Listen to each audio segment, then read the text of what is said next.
2 जून 2023 एक बहुत ही भयानक दिन हमारे देश के लिए, जहां एक डेडलीस्ट ट्रेन एक्सीडेंट में 3 ट्रेनें आपस में कोलाइड कर जाती है। 12841 कोरोमंडल एक्सप्रेस, बेंगलोर हावड़ा एक्सप्रेस और एक मालगाड़ी, ओडिशा के बेलासोर डिस्ट्रिक्ट में।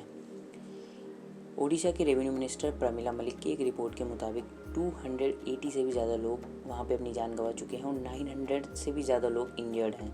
वहीं ओडिशा के ऑफिशियल के मुताबिक 1175 से भी ज़्यादा लोग जो हॉस्पिटल्स में एडमिट हुए थे, वहाँ पे 800 से ज़्यादा लोगों को रिलीज़ कर दिया गया है और 400 से ज़्यादा लोगों का इलाज अभी भी चल रहा है। तो आखिर ऐसा क्या हुआ है और क्यों हुआ, इसके कारण आज हम इस वीडियो में जानेंगे। Welcome to the first world.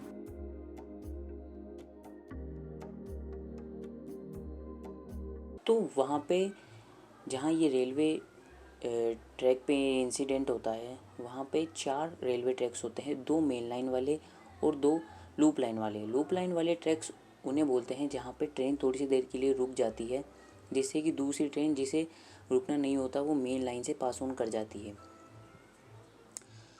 ये ट्रेन 2 जून 2023 को कोरोमंडल एक्सप्रेस, जो कि Shalimar railway station west Bengal से चेन्नई के लिए निकलती है अप मेन लाइन पे, वहीं उसकी अपोजिट डायरेक्शन में बेंगलोर हावड़ा एक्सप्रेस बेंगलोर कर्नाटका से हावड़ा वेस्ट बंगाल के लिए निकलती है डाउन मेन लाइन पे। इन दोनों को रुकना नहीं होता है उस रेलवे स्टेशन पे जहाँ पे ये एक्सीडेंट हुआ था, क्योंकि उन्हें ग्रीन सिग्नल मिल चुका था, जिसका मतलब होता है कि वहाँ से दोनों का गुजरना ग्रीन सिग्नल की वजह से दोनों ट्रेनें अब अपनी मैक्सिमम स्पीड यानी कि 128 किलोमीटर पर आवर से ट्रेवल कर रही होती है। शाम 7 बजे जब कोरोमंडल एक्सप्रेस अपनी अप मेन लाइन पे सीधा ट्रेवल कर रही होती है, वो एरर आने की वजह से लूप लाइन पे, जो कि उसके पैरेलल होती है, उस पर शिफ्ट हो जाती है, जहाँ पे पहले से ही आपकी मालगाड़ी जो है खड़ी हुई होती है, जिसमें आयरन ओर प्रेजेंट होते हैं। अब हाई इम्पैक्ट स्पीड होने की वजह से कोरोमंडल एक्सप्रेस के 21 कोचेज जो है पटरी से उतर जाते हैं, जिसकी वजह से अपोजिट में चल रही बेंगलोर हावड़ा एक्सप्रेस कि वो 2 अनरिजर्व्ड कोचेस और एक गार्ड पोस्ट से जाके टकरा जाती है। और रिपोर्ट्स के मुताबिक अभी तक उन 2 अनरिजर्व्ड कोचेस और एक गार्ड पोस्ट में कोई भी इंजरी जो है रिकॉर्ड नहीं करी गई है। और इस एक्सीडेंट को इंडिया का बहुत डेडलीस्ट ट्रेन एक्सीडेंट माना जाता है 1995 के फिरोज़ाबाद ट्रेन एक्सीडेंट के बाद।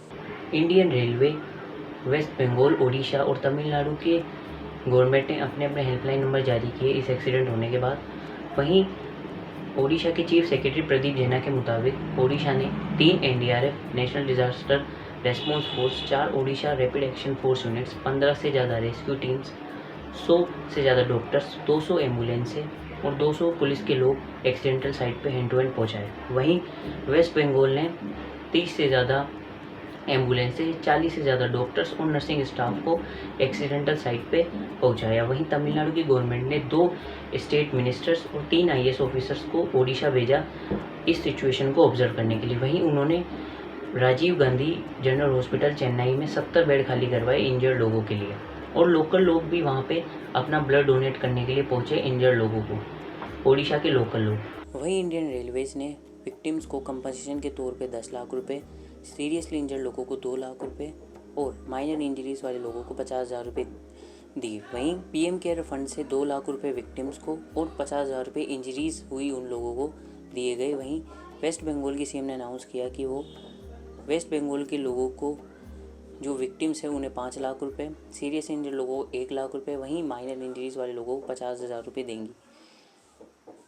इसके अलावा इस एक्सीडेंट की जांच खड़गपुर रेलवे ऑफिशियल्स ने करी थी, जिन्होंने बताया कि कैसे एंटी कोलिजन सिग्नल सिस्टम के डिप्लॉय ना होने की वजह से ये हादसा हुआ, बावजूद इसके कि 6 महीने में 2 बार इसके बारे में वार्न किया गया था। फरवरी 2023 में जब यशवंतपुरम क्रांति एक्सप्रेस ने कोलिजन को नियरली स्केप किया था, तो उसके बारे में भी साउथ वेस्ट जोन के एक चीफ ने अथॉरिटीज़ को बताया था और एंटी कोलिजन सिग्नल सिस्टम के बारे में वार्न किया था। वहीं दिसंबर 2022 की एक रिपोर्ट के मुताबिक कैसे रेलवे स्टाफ में बार बार कमी हो रही है और उसकी वजह से मेंटेनेंस पे बहुत फ़र्क पड़ रहा है, और पिछले 4 सालों से एक रिपोर्ट के मुताबिक रेलवे फंड्स में भी लगातार कमी आ रही है। रेलवे मिनिस्टर अश्विनी वैष्णव का कहना है कि कैसे इलेक्ट्रॉनिक इंटरलॉकिंग में एरर आने की वजह से यह हादसा हुआ। वहीं railway board member Jaya Verma Sinha ने बताया कि ये इलेक्ट्रॉनिक इंटरलॉकिंग सिस्टम, जो कि 99.9% केसेस में सेफ़ होता है, वो बहुत कम रेयर केसेस में फेल हो जाता है, जैसा कि इस केस में हुआ। तो आखिर क्या है इलेक्ट्रॉनिक इंटरलॉकिंग सिस्टम और एंटी कोलिजन सिग्नल? भारत की कई अपोजिशन पार्टीज जैसे कि Indian national Congress, communist party और तृणमूल कांग्रेस ने इसमें अश्विनी वैष्णव जी यानी कि जो रेलवे मिनिस्टर है इंडिया के, उनसे इस्तीफ़ा मांगा है।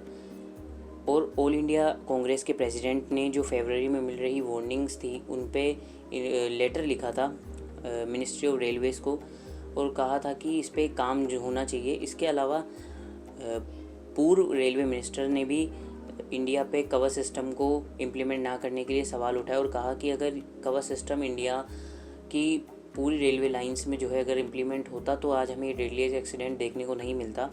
इसका जवाब देते हुए अश्विनी वैष्णव ने कहा कि हमने इस एक्सीडेंट की पूरी जांच सीबीआई को सौंप दी है और हमें उनकी रिपोर्ट आने तक का वेट करना चाहिए। इसी बीच अपोजिशन पार्टीज ने ब्लेम गेम कंटिन्यू रखा है और वहीं ममता बनर्जी जो कि वेस्ट बंगाल की सीएम है, उन्होंने कहा है कि सीबीआई को इस जांच में इंक्लूड करना सही नहीं है, क्योंकि वो जो है फैक्ट्स को सप्रेस कर देंगे और लोगों को जो इंसाफ मिलना चाहिए वो नहीं मिलेगा, जिसकी जनता हकदार है। इस एक्सीडेंट के बाद पोस्ट इफेक्ट्स बहुत पड़े हैं हमारी कंट्री पे ओवरऑल।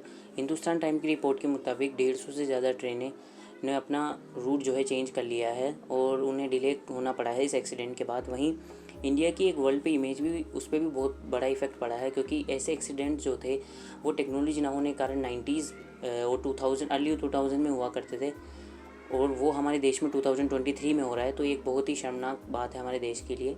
देखिए, इसमें गवर्नमेंट की रिस्पॉन्सिबिलिटी थी, नो डाउट। वो इरेस्पॉन्सिबल हुए, थोड़ा उन्होंने वार्निंग्स पे ध्यान नहीं दिया, अर्ली वार्निंग्स पे। पर इसका मतलब ये नहीं है कि हमारे जो रेलवे मिनिस्टर जी हैं वो जो इतने क्वालिफाइड हैं और इतना काम कर रहे हैं इसके बाद, तो उन्हें रिज़ाइन कर देना चाहिए। उन्हें बिल्कुल रिज़ाइन नहीं करना चाहिए, उन्हें इस पर काम करते रहना चाहिए और सीबीआई की रिपोर्ट तक हमें सबको वेट करना चाहिए। देखते हैं इसके बाद क्या होता है। वहीं काफ़ी लोग ये मानते हैं कि कवर सिस्टम होता तो एक्सीडेंट बचाया जा सकता था। ऐसा नहीं था, क्योंकि ट्रेन जो है लूप लाइन पे आ चुकी थी और वो अपनी मैक्सिमम स्पीड पे चल रही थी, जिससे कि कोलिजन को बचाना बहुत ही मुश्किल था कवर सिस्टम होने के बावजूद भी।